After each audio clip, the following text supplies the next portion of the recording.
What's up? It's Echo Disrupting, we're vibing tonight. Trending topics in the spotlight, breaking down what's right. With smooth grooves and R&B, feel we bring the heat. Critical thought for everyday life, we're keeping it real. What's up? What's up? Echo Disrupted, Season 2, Episode 8. We back. Yeah. We back. A little long stretch. I had to do a couple of things, but always glad to catch up with you. It's not like stuff hasn't been happening. There you go. You actually beat me to my point, right? Given the current administration, there's always much to talk about. So even though we've been gone for a little bit, there's still so much to talk about. And of course, always an opportunity to sit with you and to chat and go through these events and how they're impacting us. Shout out to some of the new listeners. Shout out to the people who are starting to take notice. We hope that we're having the intended impact, which is to have conversations about sometimes complex subject matter and break it down into everyday terms, like a homeboy and a homegirl sitting there having a chat. You're like two homeboys. My bad. I grew up around all brothers, so I get it. My bad. I fixed that. But absolutely, but that absolutely intent. Yeah, it's so funny. I saw online, just in passing, there was a meme that said they called him Sleepy Joe because we could sleep on the weekends. And you could sleep while your 401k grew. Oh my goodness, don't even start that. But it's very real. So yeah, we're gonna definitely jump in. Handing it over to you where you want to start first. So a couple of different things, right? And I guess let's start off with home, right? Home being the Black community. There's a couple of different ways that I'm looking at things, but what's most interesting to me, the impact that misinformation is having on us, and so many of us, and not everybody, of course, by no stretch of the imagination, but enough. So the impact that misinformation is having on our people, right? Trump essentially got in because a lot of the typical white people voted for him. We knew that was going to happen, right? Those numbers held steady, but there was a small uptick in Black people, small uptick in Hispanic people. And funny enough, poor white people are catching it, right? Hispanic people are catching it. Latinos are catching it with the concerns related to being deported and what have you. But as far as us is concerned, right, some of us really don't understand what's going on. It's even like the arguments over money going to Ukraine. Some of us don't even get, like, that money was 85% of that money was being spent in the United States. That's for munitions. That's for weapons that are being sent over there. Those weapons are made in America and sent over there. So all that money that Trump is trying to cut off is going to have long-term implications on us. The getting rid of all of these civil servant jobs, that is Black people that are going to be impacted by that immediately. Especially people in the DMV, in the Mid-Atlantic region, right? People who worked in proximity to DC. The reason why Black people were able to have upward mobility was because of those government jobs, right? As we call them, government jobs, right?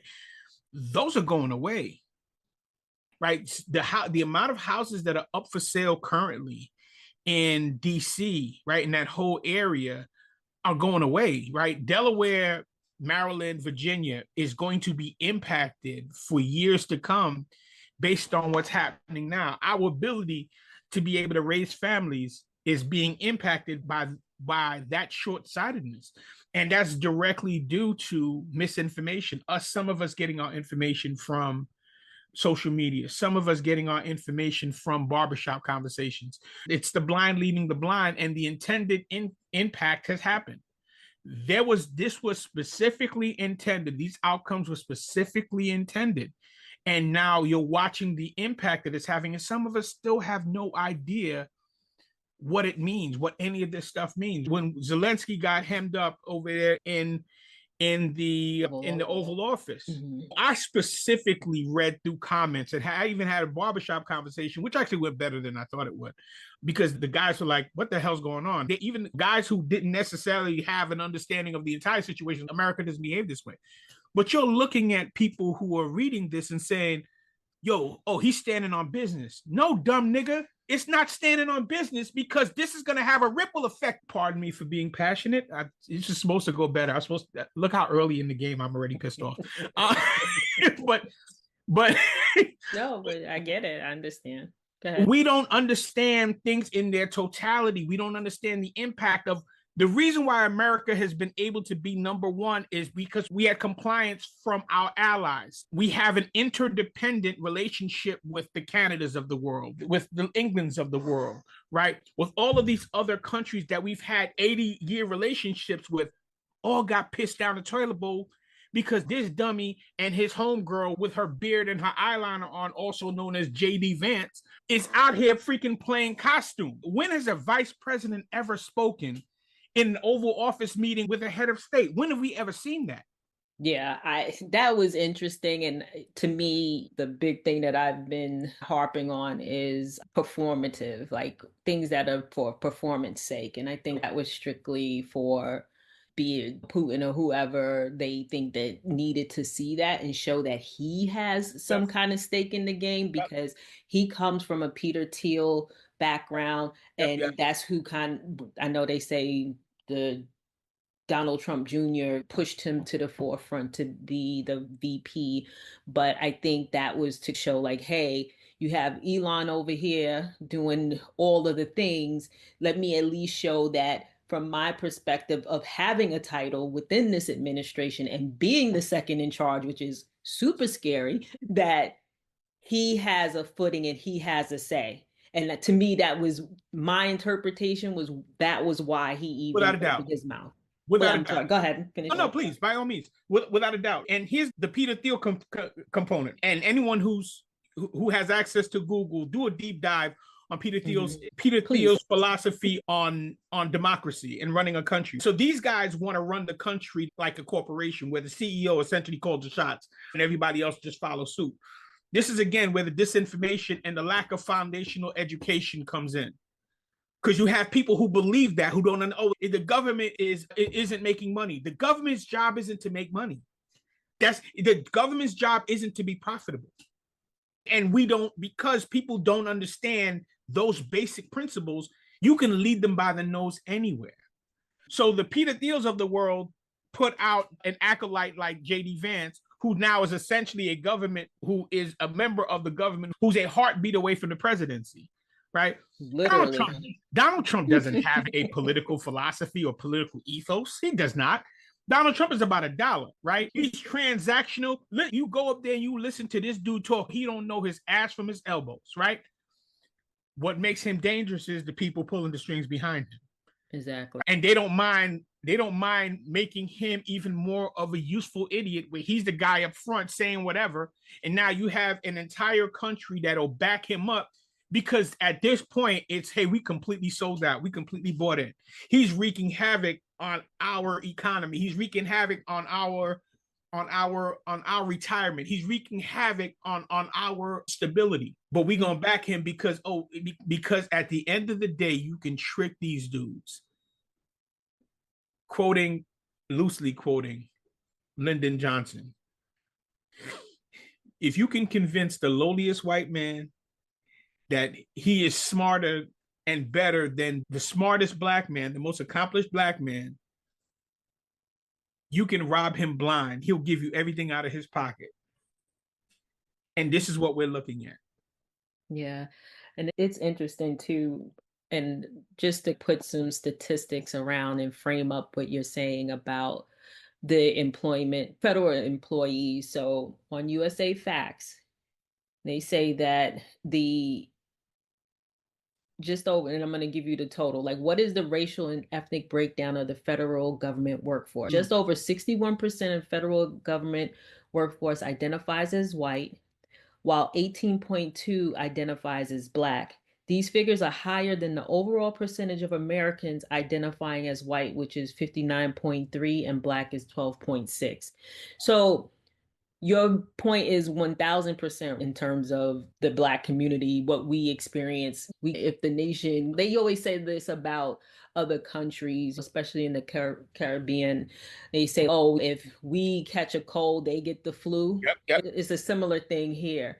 But what's so interesting is that I think people think that the percentage of Black people working for the federal government was almost as if it was the 61%. The thought, right? Perception. So all this DEI and all of this talk. This is where the rubber is meeting the road with all of these layoffs and firings and what did you accomplish this week if you still have a job? That's 61%. There you go. There you Period. go. Yeah. There you go. There So you go. now all of a sudden everybody is, oh my gosh, what's happening?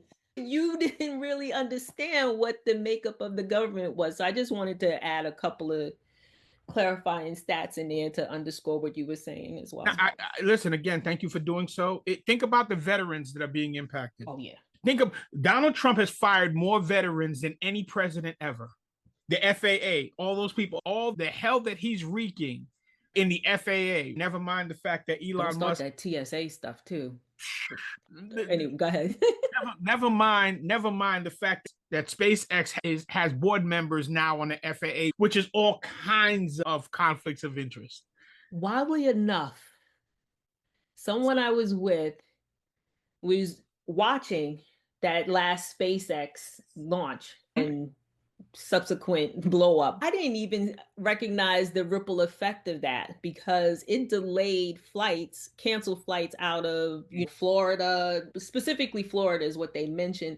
And I was like, oh my goodness. And then the one thing I am going to do, I'm going to take this as a pin parking lot for myself, is that every time that these SpaceX ship, whatever you want to call them, rockets, every time they blow up, the debris is over the Bahamas. And I'm just curious as to what exactly does that mean. But anyway.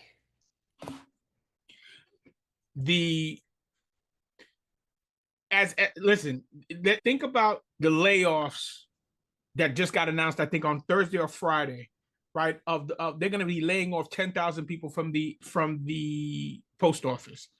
Think about the Black people impacted by that. I was just in there yesterday. I got a niece who's going to be impacted by that. I got a sister-in-law, and I got a couple of friends, right? Old friends whose lives will be impacted by that. Because of the, and this is a term that was coined by the USSR, right? Back in the days when the USSR was still under Gorbachev and all the other leaders, Putin in particular as well. It was always propaganda. Even though the country's bleeding dry and everybody's broke and people are starving, what's on the news is everything is peachy keen. So the term is called hypernormalization. So it's essentially they are breeding and interweaving propaganda into our day-to-day activity. So now what we're looking at on TV, even though Trump is making a complete mess out of the stock market and wreaking havoc as a result of the conflict he's creating with Canada and creating with the European Union and with Mexico, people are like, oh, no, he's doing a really good job. Okay, where are you getting that information from? He comes on TV, his press secretary comes on TV, and they're like peachy keen, everything is great. And the reality is, okay, you guys are the only ones that think this, but there are people out here who believe it. Even think about it in these terms. George Soros was the closest thing to the devil. I didn't even know who George Soros was until Fox News started beating on that drum. George Soros is the enemy. He's this, that, and the third. They hated billionaires. They hated the elite. They hated rich people. You look on the stage of the inauguration and look at all the billionaires that had front row seats. You look at Elon Musk. Now we are defending. You have American citizenry. Some of the American citizenry is defending billionaires now. It tells you because the American experiment has always been the experiment. The reality is the American experiment is as long as white people are comfortable, we good. We're going to follow these rules as long as white people are comfortable. The minute white people get uncomfortable, we got a problem. We're going to switch up. Now we're watching the switch up because they've convinced you to hate everybody, right? DEI benefits white women and Latinos more than everybody else. Black people are 7th on that list. For some reason, we are the face of DEI, despite if you look at all the numbers, we, in terms of management, we haven't gained any additional market share in terms of management position, leadership roles. What do you call that? Any board announcement, board placements. We are nowhere to be found in none of those. But all of a sudden, DEI is a problem because they've hijacked the language, and the American citizenry has bought into it. Yeah, and just to round out on the post office, so DeJoy, who was is the appointed by Trump, the postmaster general, and his whole thing even back then was cutting the post office, messing around with the retirement, the whole bit. And he managed to stay. And this was a curious thing that he stayed during Biden's administration. So now, because Biden. okay. Oh, okay. Was it because of count of people? I think it's because Biden does not have legislation over, not legislation. Wow. He does not have jurisdiction over the post office. He could not get rid of him. Yeah, I thought it was something. Yeah, I thought it was something. I'm going to look that up because it's just interesting now, because to me now he can it was a 10-year plan is what I'm getting at. So it was 10 years when he was put in place, which was 2020. So very interesting. We'll be back with another more in-depth episode with some further topics. So thank you all for tuning in, liking, subscribing, putting in your comments. We appreciate it. If there's any topic that you want to discuss or any ideas that you want us to consider, please let us know, and we will definitely do our best to accommodate as well. Well said, very eloquently said. And let me add my street component. And we on these social media streets too. Get at us. For real, I know I'm like the worst with socials, right? Listen, we got a shout out from DL Hughley the other day. If DL could holler at us, what the rest of y'all waiting for? All right, we'll definitely catch up with y'all later. Make sure you like, share, and subscribe. Talk to you later.